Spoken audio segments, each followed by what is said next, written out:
Maharashtra bulletin, आपला महाराष्ट्र, आपली बातमी. नाशिकच्या एकलहरे औष्णिक वीज केंद्रात आज प्रचंड राडा पाहायला मिळालाय. जनतेचे प्रश्न घेऊन गेलेल्या सरपंचांचा मुख्य अभियंत्याने भर बैठकीत अपमान केल्याचा खळबळजनक प्रकार समोर आलाय. या प्रकारामुळे एकलहरेत संतापाचा कडेलोट झाला असून ग्रामस्थांनी थेट वीज केंद्रावर धडक दिलीय. नाशिकच्या वीज निर्मितीचा केंद्रबिंदू असलेला एकलहरे आज वादाच्या ठिणगीने पेटलंय. स्थानिक प्रश्नांची सोडवणूक करण्यासाठी सरपंच आणि ग्रामस्थ मुख्य अभियंत्यांच्या दालनात गेले होते, पण चर्चा होण्याऐवजी अधिकाऱ्याची खुर्चीची मस्ती पाहायला मिळाली. मुख्य अभियंत्याने थेट सरपंचांचाच अपमान केल्याने परिस्थिती हाताबाहेर गेली.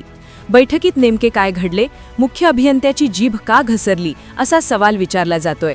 लोकशाहीत निवडून आलेल्या प्रतिनिधीचा असा अपमान केल्याने ग्रामस्थ प्रचंड आक्रमक झाले आहेत.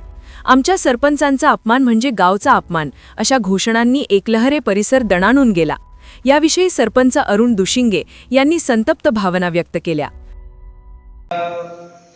वीज निर्मितीकडे आपली जी घरपट्टी थकीत आहे ही 5 कोटीपेक्षाही जास्त आहे.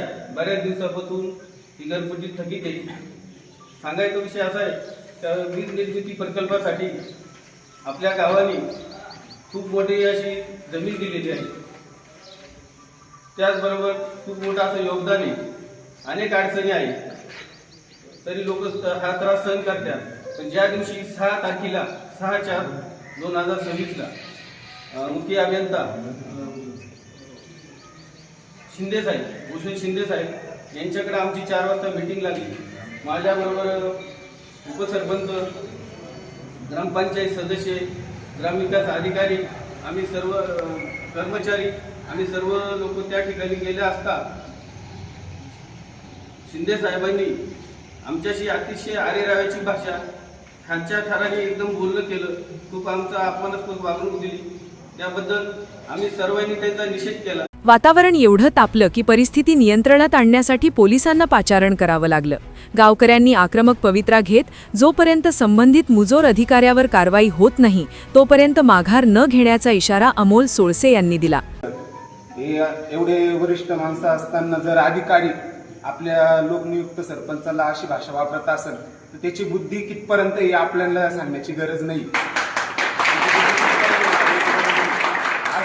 लोकनियुक्त सरपंच म्हणजे आपल्या गावची शान म्हणावं लागेल, कारण त्यांच्या हस्ते सर्वच कामं होते. सरपंच, उपसरपंच, ग्रामसेवक, सदस्य यांच्या हातून सर्व काम होते आणि ते काम होण्यासाठी निधी लागतो, घरपट्टीची भरणी लागते, या गोष्टी लागतच असतात. आणि जर ते काही लोकांचं ऐकून त्यांना ही वागणूक भेटत असेल त्या गोष्टीचं मी अमोल सोळस जाहीर निषेध करतो. आणि ही वागणूक जर पुढे चालत असेल तर मी शासनाला विनंती करतो या गोष्टीवर आंदोलन होईल. सोळसे एकीकडे गावकरी कारवाईसाठी ठाम आहेत तर दुसरीकडे प्रशासन या प्रकरणावर पडदा टाकण्याचा प्रयत्न करते का अशी चर्चा सुरू आहे. पण एकलहरेच्या या हाय व्होल्टेज ड्राम्याने आता राजकीय वळण घेण्यास सुरुवात केली आहे. आता प्रश्न असा आहे की जनतेच्या प्रश्नावर उत्तरं द्यायची सोडून अधिकारी जेव्हा अधिकाराचा माज दाखवतात तेव्हा त्यांना कोणाचा अभय असतं. या मुजोर अभियंत्यावर शासन काय कारवाई करणार याकडे एकलहरेच्या नागरिकांचं लक्ष लागलंय. महाराष्ट्र बुलेटिनसाठी रमेश साबळे, नाशिक.